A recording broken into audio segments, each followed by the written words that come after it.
This is Bloomberg Breakfast. I've always been fascinated by what motivates our business leaders, and I want to know what we can learn from their stories. Nick, welcome to Bloomberg. Welcome to Bloomberg Breakfast. Well, thank you. From a space above a restaurant in London to an empire of over 30 members clubs, the last 17 years has seen Soho House expand across the world, from LA to Istanbul, to the beaches of Mykonos and the prime real estate of Chelsea, New York. It's become a haunt for creatives and celebrities, and even bankers, with the opening of the Ned in the City of London. In the middle of the pandemic, Nick made a bold move and took the company public. So how do you start your morning? I start my morning with a very early alarm call, but I'm finding the older I get, I just naturally wake. Yeah, how early? I like waking up at 5:30. That's like a Bloomberg call. And then I like going for a bit of exercise. Yeah. So Every day? Maybe 4 times a week. So if I'm in London, I take some boxing on Regent's Park. One Americano, sir? Thank you very much, beautifully done. Breakfast is always very important. What's your favorite? Well, boiled eggs are pretty well my favourite, but usually I'm so fussy, I only do them at home. I've never been part of a private members club apart from Soho House. And I think probably, when I went to New York, I was never able to get into any of the clubs. So you said, I'm going to find my own. So I thought maybe this is one way of sorting it out. You have quite a journey. Do you ever stop to think, wow? Sometimes. What do you think about?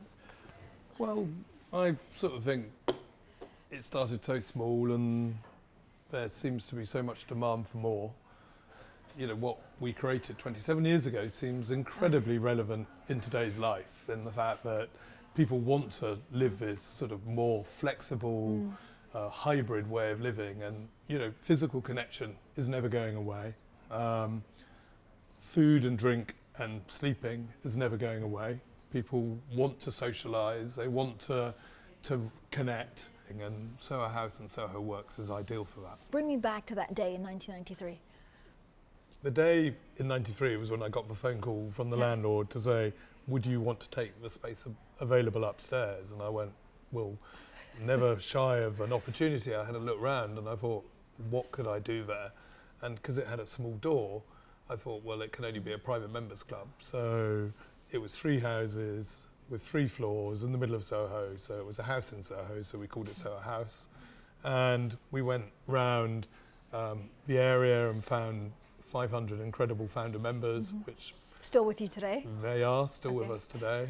And it sort of grew from there. It was like starting with a very small snowball and then growing and growing and growing. But at the time, did you have plans already? Or did you just think, let me get this off the ground? I've only ever been led by our members. So when it looked like it was beginning to work, our members would say, well, Nick, it'd be so great if we could have a version of this in the countryside. So I went, okay, yes. So we created Babington House. And then they would say, well, wouldn't it be great if there was one in New York? And I got friends and people who come over to London from New York say, this would work so well in New York.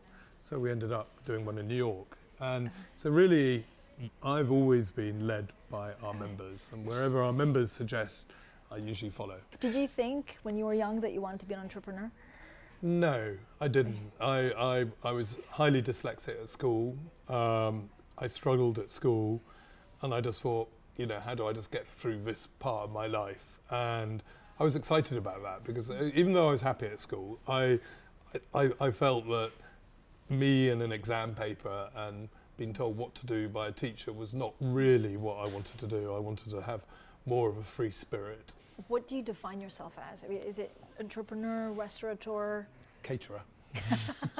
And when I went into hospitality, I went straight into the kitchen. And when I went into the kitchen, I was surrounded by people who I would never have met or come into contact unless I was working in a kitchen. And it was such a great eye-opener, and they were such decent, nice people that it was, you just learn how to get on with people. And I think at that stage, I was a very shy guy. So really? it was good to learn. And so at the time, what was your first business? So did you think, actually, I need to do things, I need to be an entrepreneur because that's the way I'll get it? I set up Over the Top Restaurant, which was really bad. So Why really bad? well, it was the food was bad, the decor was bad, the service was bad, and you know I owe it to my friends who came regularly to support me, and they had to eat quite a lot of horrible food. Were you down in the dumps when you realized, or did you take it as Well, an I opportunity? know I felt I was learning all the time. I was Right. learning if I did this differently, would that work, and would if I tweak that and if I change that. So then I opened Cafe Bohème in '92, and then Soho House opened in '95. So what's your biggest mistake that you learned from? The biggest mistake was not to realise that any of it was a mistake, but to learn by it, and to just that it was just a journey and it was progression, and I think I still do that every day.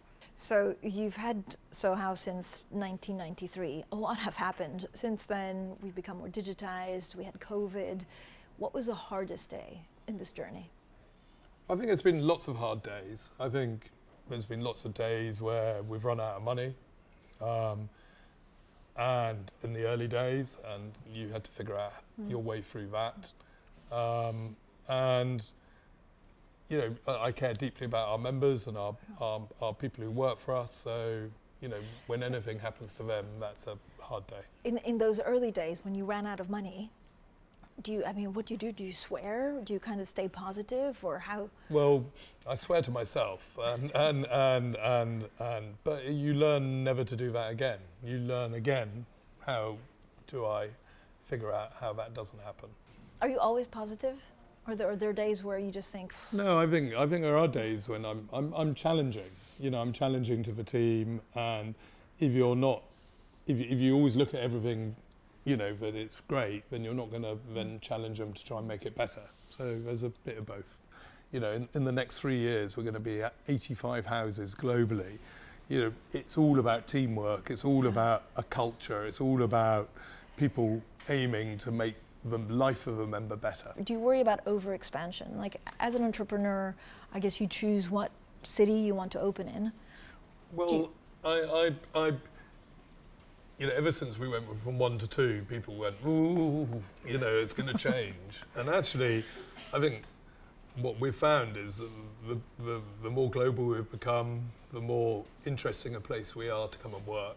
And I think we never take anything for granted. We always go into a new city nervous and thinking that we have to it has to work locally. If it doesn't work locally, it never works globally. What's your biggest challenge every time you open a house? Is it location? Is it staff shortages? Is it? Well, I mean, talking big picture, it's making sure you get to the right city, into the right location. And I think we have cities without houses, so we already have members in those cities who care about us. So they guide us to the right area of the city, and they guide us to the right building. So, and staffing, yes, we got a short-term problem with staffing at the moment, like everyone does. It doesn't matter if it's hospitality, it doesn't, whoever you are. And I think you just have to just get better at employing people. You have to come with the times. You gotta figure new ways of encouraging people into your business. Does stuff get stolen at the houses? Borrowed. Borrowed and given back? Sometimes. Permanently borrowed sometimes. I don't know if you have a party trick, but how do you make a successful dinner party? Well, I think the sense of generosity, and to make sure that it feels casual enough that it relaxes people. You know, so lots of drinks, lots of sense of good music, good company, and low expectation, I think. You know, don't build it up as if it's going to be something special. And I think people always enjoy themselves when it's a surprise. So no paper invite? No. Or paper invite? No. Word of mouth, text? Maybe text? And maybe even over invite. So you're having to add chairs. So it looks, oh, I'm glad I'm here, rather than having empty spaces. Nick Jones, thank you so much. Thank you very much for having me on.